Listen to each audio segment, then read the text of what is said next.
میں ایک بات سے گھبراتا ہوں بس، قبر جو ہے نا انسان کا کردار بتاتی ہے۔ عمر شریف کو ہم نے ہمیشہ ہنستے مسکراتے دیکھا ہے۔ وہ جہاں بھی گئے اپنی مسکراہٹیں بکھیرتے گئے۔ ہر کوئی ان کے بارے میں یہ گمان کرتا ہے کہ انہیں زندگی میں کوئی دکھ تکلیف نہیں ہے، وہ بڑی پرسکون زندگی بسر کرتے ہیں، مگر کوئی نہیں جانتا کہ وہ کتنے حساس طبیعت کے مالک ہیں۔ عمر شریف کی زندگی کا ایک رخ ہمارے سامنے ہے، جبکہ دوسرا رخ وہ ہے جو انہوں نے کبھی سامنے نہیں آنے دیا۔ عمر شریف کے اس پوشیدہ رخ کے بارے میں ہم ناظرین کو آگاہ کریں گے آج کی ویڈیو میں۔ پتا کیا ہوا، میرے کو جنازہ دے دیا، ایک طرف سے ہوتا نا آدمی کندھا دیتا ہے، 4 کندھے ہوتے نا، میں نے پہلے کندھا دیا، اب مجھ سے کوئی لے ہی نہیں رہا جنازہ، میں تو پاگل ہو گیا، اٹھا کے یار کیا کیا تو نے؟ میں نے بانس لے کے جنازہ کھڑا کر دیا، میں نے کہا بھائی میں نے نہیں مارا اس کو۔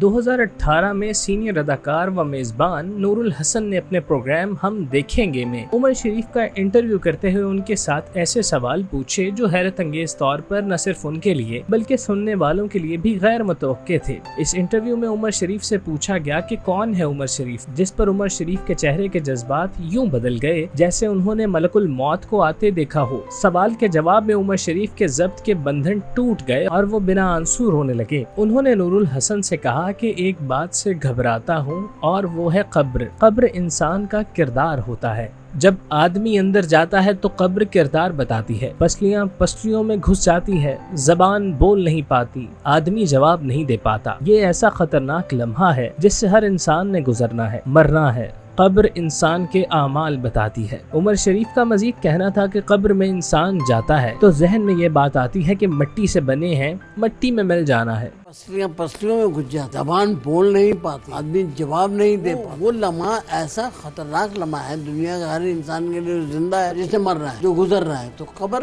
جو ہے نا وہ انسان کے اعمال بتاتی ہے۔ اس موقع پر عمر شریف نے اپنی زبان سے اقرار کیا کہ یہ میری وہ زندگی ہے جس کے بارے میں لوگوں کو نہیں معلوم۔ انہوں نے لوگوں کو متنبع کرتے ہوئے کہا کہ تم لوگ مجھے ہنستے مسکراتے ہوئے دیکھتے ہو تو تمہیں لگتا ہے کہ اس شخص کے ساتھ سب کچھ ٹھیک چل رہا ہے، لیکن کیا معلوم کہ اندرونی حالات کیسے ہیں۔ اس لیے صرف دیکھ کر رائے نہ بناؤ بلکہ اس پر غور کرو، اسے ٹٹولو، سنی سنائی باتوں پر یقین نہ کرو، دوسروں کی باتوں میں مت آؤ، جب تک اپنی آنکھوں سے دیکھ نہ لو تب تک کسی کے بارے میں کہیں اور سنی ہوئی بات پر یقین مت کرو اور نہ ہی اس پر بے بنیاد الزام یا بدگمانی یا رائے پیدا کرو۔ رات کے ٹائم پہ پہنچا بھائی گاؤں میں، اسپیشل کتے گاؤں میں نے پہلی دفعہ دیکھا کاڑا کتا، کاڑا آنکھ بند،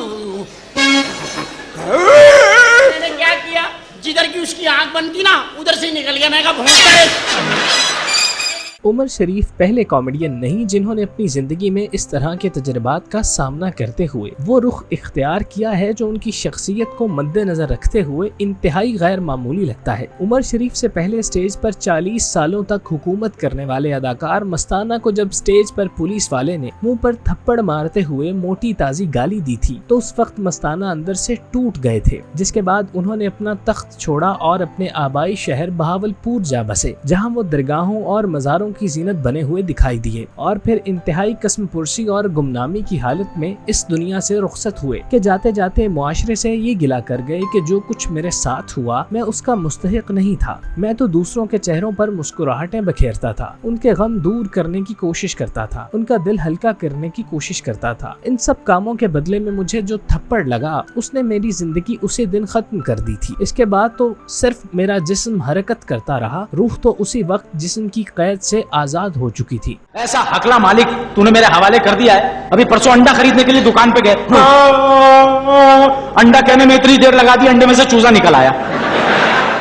مستانہ کے بعد پاکستان کے انتہائی نامور اور فخر سمجھے جانے والے کامیڈین و اداکار معین اختر، جن کا کیریئر کامیابی اور عروج سے بھرپور رہا، ان کے بارے میں یہ کہا اور سنا جاتا ہے کہ وہ ایک مزاحیہ شخص ہیں جس کی ہر بات مزاح سے شروع اور مزاح پہ ختم ہوتی ہے، مگر یہ کوئی نہیں جانتا کہ وہ اندر سے کتنے حساس طبیعت کے مالک تھے۔ ہر وہ شخص جسے اللہ پاک نے ہنسانے کا ہنر عطا فرمایا ہو اس کے اندر بچوں جیسا دل رکھتا ہے، کیونکہ دوسروں کے چہروں پر ہنسی وہی بکھیرتا ہے جو اندر سے بے غرض ہو، جس کا مشاہدہ اور مطالعہ اس قدر وسیع ہو کہ وہ لوگوں کے عام حالات و واقعات کو زیر غور لاتے ہوئے اسی کو کامیڈی میں تبدیل کر دے۔ معین اختر اپنی عمر کے آخری حصے میں انتہائی سنجیدہ طبیعت کے مالک بن گئے تھے۔ انہوں نے باقاعدگی سے